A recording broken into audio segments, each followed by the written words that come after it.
Your husband was your uncle. Yeah, a lot going on there.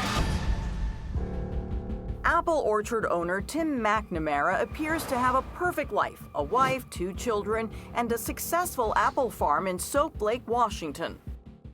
But on the other side of town lived Tracy Nessel. She enjoyed a more modest existence.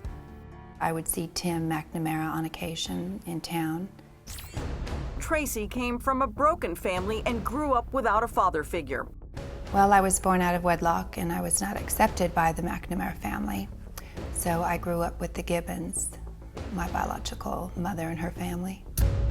One day she was invited to Tim's daughter's wedding, and that's when their relationship changed.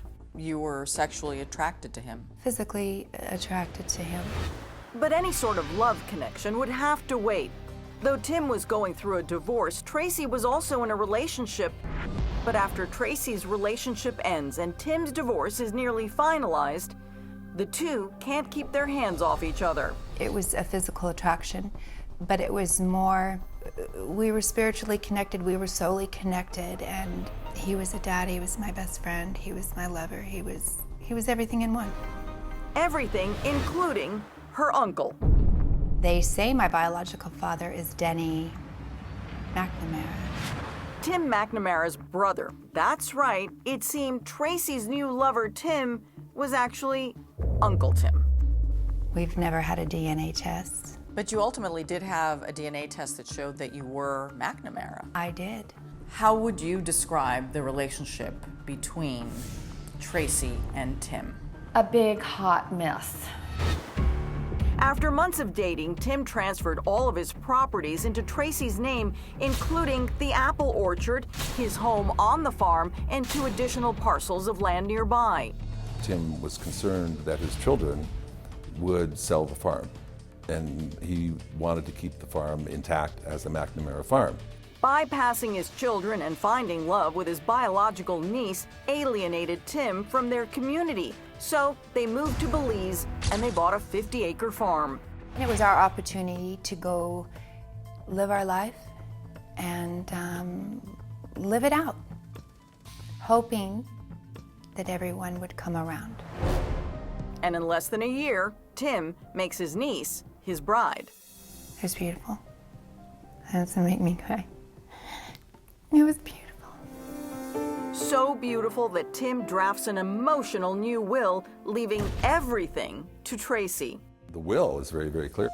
It explains to his friends and family why he's leaving things to Tracy. And not to his children. Exactly.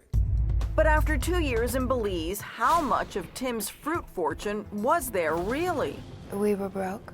Tim begins reaching out to his kids back in Soap Lake via email in an apparent attempt to make amends. He had come into the house while I was at the bed and breakfast working, unbeknownst to me, and wrote emails to his children. Very uncharacteristic of him. But by the time Christmas Day rolls around, it seems maybe Tim is feeling sentimental, reaching out to his son Caleb with these now haunting words. "I sure have loved being your dad." This would be Tim's final email. Moments after hitting send, Tim steps out onto the patio. It wasn't uncommon for Mac to go out and fire a shot to scare off whoever was there, potentially, or an animal. Tracy says she was in the kitchen making dinner when she heard the loud pop of a gunshot. But I didn't check on him right away because it was just coming. And then I checked on him. And he was laying there on his side. Tim's been shot in the back of the head. So I just started screaming, "Help me, help me, help me. Somebody please help me." Mac's been shot, or Mac has shot himself. I don't even remember what I said. And I said, "Mac, get up." And he didn't get up.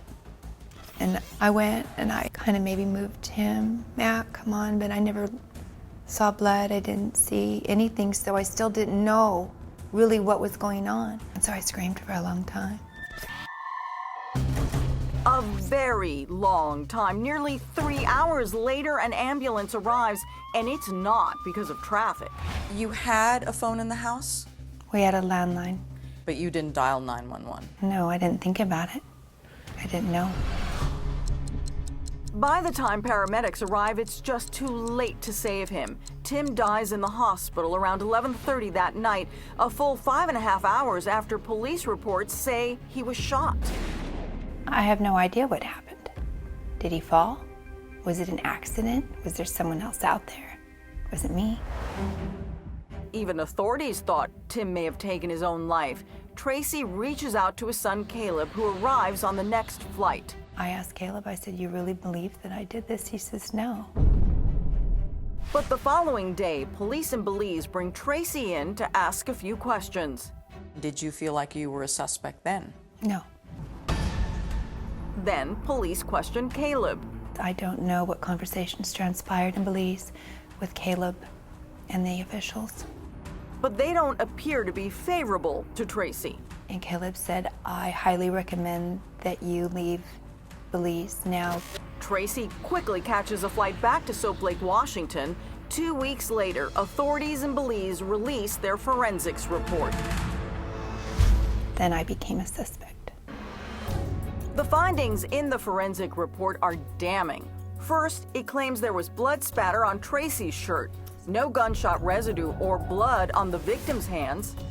Based on the bullet's trajectory, the person who fired was shorter and standing behind Tim, concluding that he was not the one who fired the shot, causing the wound.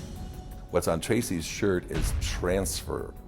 It's not spatter. And then he makes a big deal out of the fact that there was no blood on Tim's hand. Tim was laying in the pouring Belize rain for 3 hours. You expect there's supposed to be blood on his hand?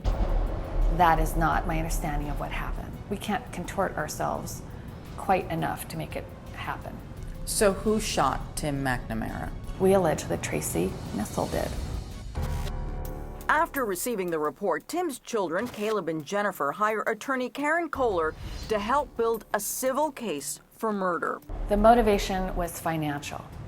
That's our allegation. So what would you say is a ballpark estimate of his estate?